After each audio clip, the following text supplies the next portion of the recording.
Hurricane Nate is racing towards the Gulf Coast right now as a Category 1 storm. I'm Mike Naso from the Tropical Video Update page with the latest on this October hurricane, headed for areas of Louisiana, Mississippi, and Alabama later tonight and by tomorrow morning. You can see the entire Atlantic Basin. We have Hurricane Nate here moving very quickly towards the Gulf Coast. We have a few tropical waves out there. This area looks to be a potential subtropical storm maybe over the next couple of days. If it does, it'll be named Ophelia, but it would remain far out at sea. The focus right now, obviously, is on our hurricane making a very quick approach on the North Gulf Coast. Here is the latest on Hurricane Nate as of 1 p.m. Central, 2 p.m. Eastern. The hurricane was at 27.6 north, 88.9 west. Winds were 90 miles per hour, so it's a high-end Category 1 hurricane, but it could be, and it is forecast to be by the Hurricane Center, a Category 2 by the time it blows ashore. It is racing north-northwest at 25 miles an hour. Now, the way you can extrapolate how far it is from landfall is by doing division. So if a hurricane is 100 miles away from you, moving in your direction at 20 miles an hour, that would be about 5 hours away. So on this track, by tomorrow morning, Nate should be a weakening tropical storm inland over Alabama. However, up until that time, we will have the landfall of a hurricane along the Mississippi and Alabama coast, to say nothing of the areas of extreme southeastern Louisiana, which will be impacted as well. That's why we have hurricane warnings up all the way from southeastern Louisiana towards the Florida Panhandle border. There's the radar imagery of the hurricane. You can see the eye starting to show up here on the long-range radar out of New Orleans. It is still moving north-northwest very quickly, so there is the potential it could make landfall on the southeastern tip of Louisiana in areas of like Buras, Louisiana, way out to the southeast of New Orleans before turning north into the Mississippi coastline.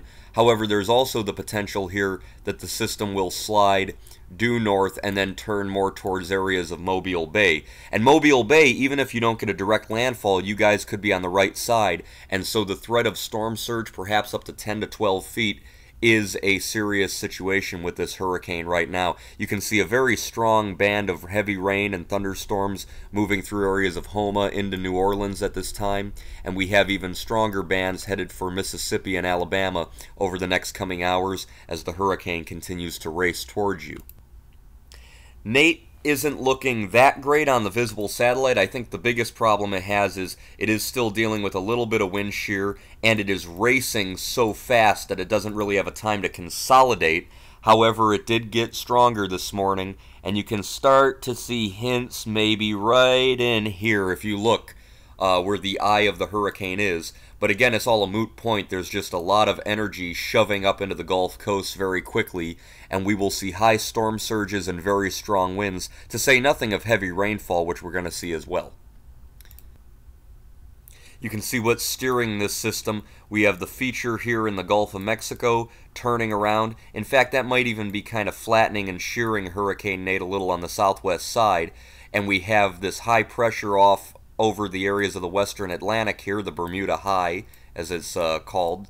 You can see the high pressure moving clockwise on the right side of the hurricane, and then we have this trough moving through this mid-latitude trough right here, and all of this is combining to slingshot Hurricane Nate right into the Gulf Coast very quickly. So it's going to be a very quick duration event. However, it is going to be a hurricane, and we're going to have to deal with the consequences of that in areas of Louisiana, Mississippi, and Alabama. The water rise is the greatest threat with this hurricane. You can see the inundation levels for areas along the Mississippi and the Alabama coastline are very high. And if the hurricane does make landfall, say, around Gulfport or Biloxi, that doesn't mean that areas here near Mobile Bay won't have that onshore flow on the right side of the storm, which could push a lot of water into these little bays and areas of the coastline here that are susceptible to high water rises. And so that's going to be the main concern. If you live in an area where local officials have told you to get out, please do so. In fact, if we look at some of the tide gauges, you can see in Waveland right now in Mississippi, we are running a very high tide, higher than the predictions, and so we're going to see this go up over time, and that water rise is what gets you. Remember, you could hide from the wind, but you can't run from the water. And the water rise in low-lying areas, even with a run-of-the-mill Category 1 or 2 hurricane, gets very high in this area of the Gulf Coast.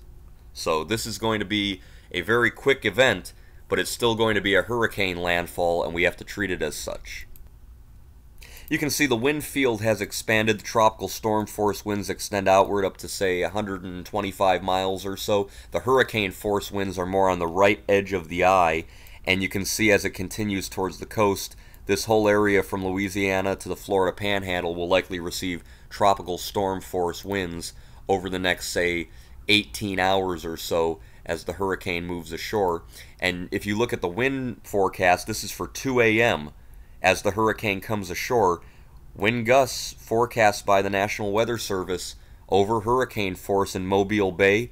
Pretty strong tropical storm gusts into the Florida Panhandle, and of course for New Orleans, the worst winds will be in areas of Mississippi and Alabama and down here in extreme southeast Louisiana, and this is only going to continue over the next 12 hours, but once it moves in, it'll move up and out, and those winds will subside, but until then, you got to be ready for it. So there's our hurricane, a Category 1 Hurricane Nate, an October storm headed for landfall along the Louisiana, Mississippi, and Alabama coastlines. Where the precise eye crosses the coast isn't always the issue. You're going to have significant water rise near and to the right of the center, perhaps 10, 12 feet in some areas of Mississippi and Alabama, near the mouth of the Mississippi River, Mobile Bay. All of you guys need to be ready and evacuated if your emergency managers tell you to, as Hurricane Nate continues towards the coast. I'm Mike Naso. I'll see you guys next time with more on Hurricane Nate.